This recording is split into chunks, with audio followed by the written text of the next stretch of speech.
Hi everyone, Justine from our sewing room. Today I'm going to work with the Janome Binder Attachment.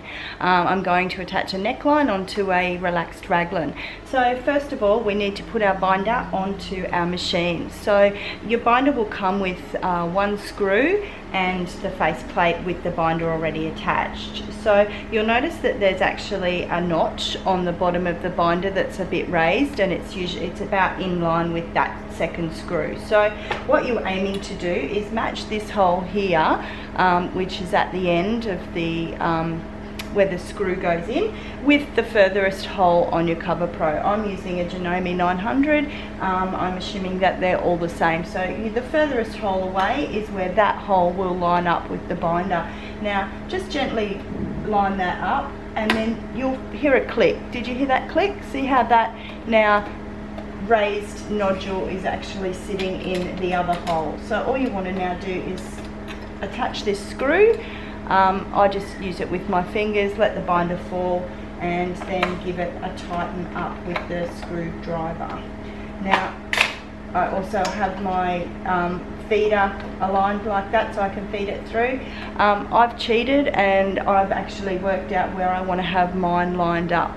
Now I'm just going to zoom in so you can have a look. Now I hope you can see this clearly. So what I've done is where I wanted the screws to be. Now I want this end here. Let me just use my little. So I actually want, you'll notice that your binder has got two bits out on the end, and then it's got a piece here as well, which is kind of folded in on the metal.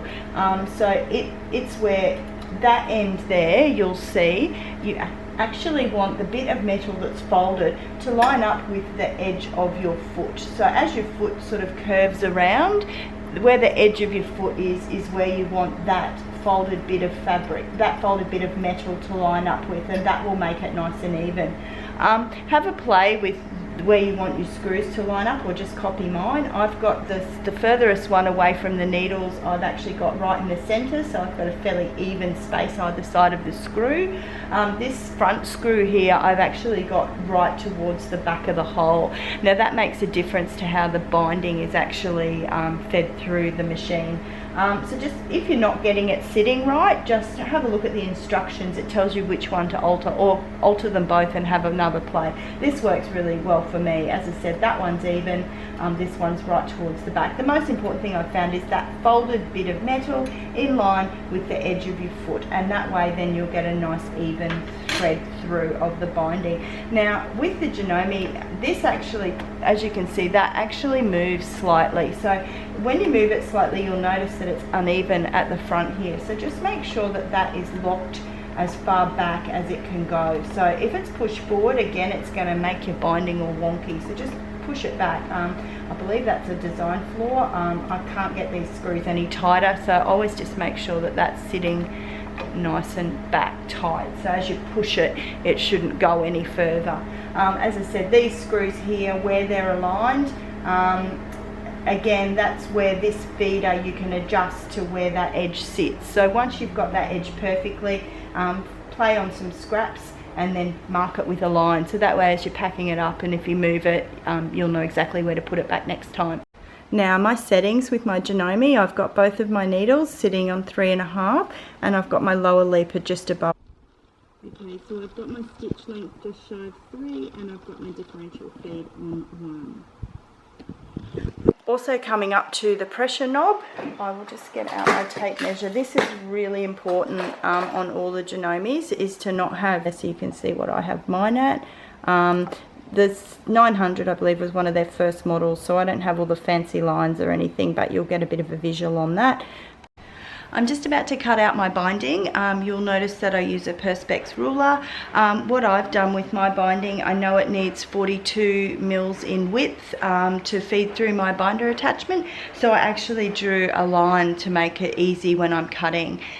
So really easy, I'm cutting a stripe, so I'm just going to place my black line against the edge of the stripe, and that then I know is exactly 42 mil, and I'm just going to run my rotary cutter up the side to get that nice even binding. Now with neck binding, the pattern calls for a neck binding length of 20.5 inches. When I'm using my Coverpro, I always like to allow at least 2 inches front and back to feed through the machine. So I'm going to actually cut mine the whole width of the yardage. I don't like to play roulette with my binder, and I'd rather have excess scraps to practice on. So cut out your binding from your fabric, the width that your binder tape needs. As I said, mine's a 42 mil. I've measured that on my ruler and I'll just cut that out. Now here's my fabric, my binding that I cut earlier. I always just cut a little triangle on the end. It just helps with the feeding of it through. The binding attachment, just leave that all off to the side. Now you always want to feed through the wrong side of the fabric facing you. I just do mine like this. Actually, I'll start here.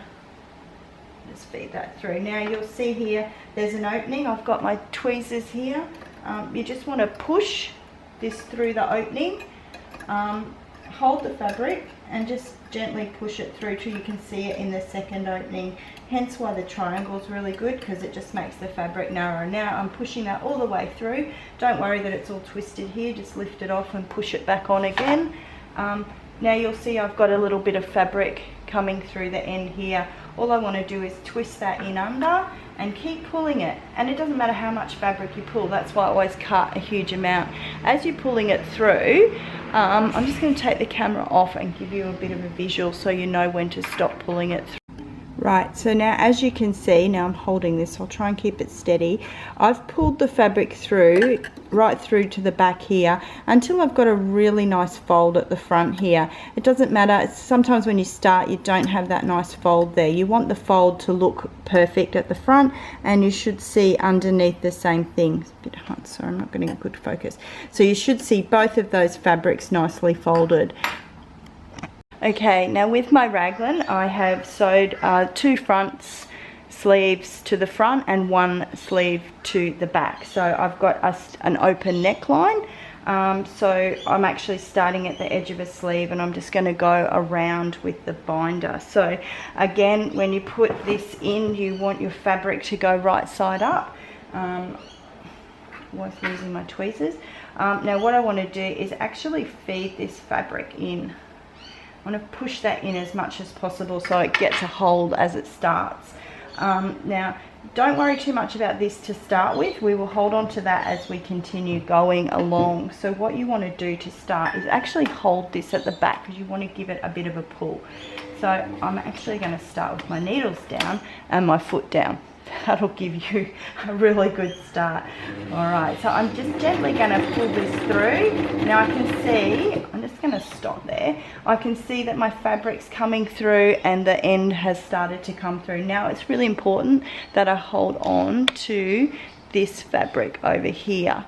You'll see I've got a hold of it here. I'm just going to keep my hand on that so it feeds through evenly and doesn't end up all squashed down. So I just hold on to that as I'm sewing it through.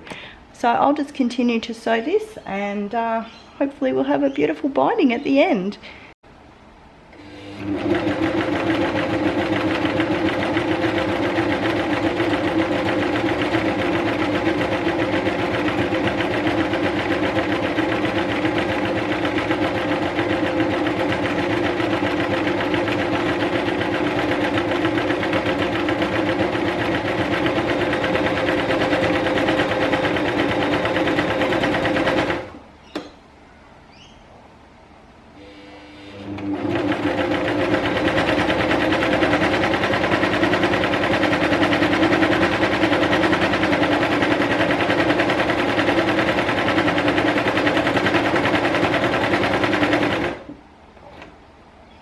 Just need to straighten up your fabric, so just make sure that you put your needles down when you straighten up your fabric.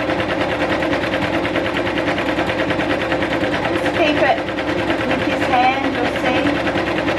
Just keeping it all nice and flat. I try not to start too much. I'm not pushing that fabric through. I'm letting the machine take that fabric through.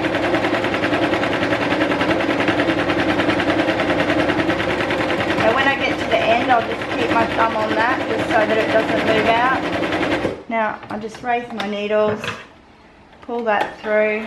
I'm just going to cut that off. I'm going to cut that off. You'll see I overdid the binding. I have a whole lot of scrap, but that's okay. I'll save that for next time. And there you have it, a binded neckline on our relaxed raglan. Or our, sorry, yes, relaxed raglan. So that's easy done. And then now I'll just turn that over. I'll join my sleeves together.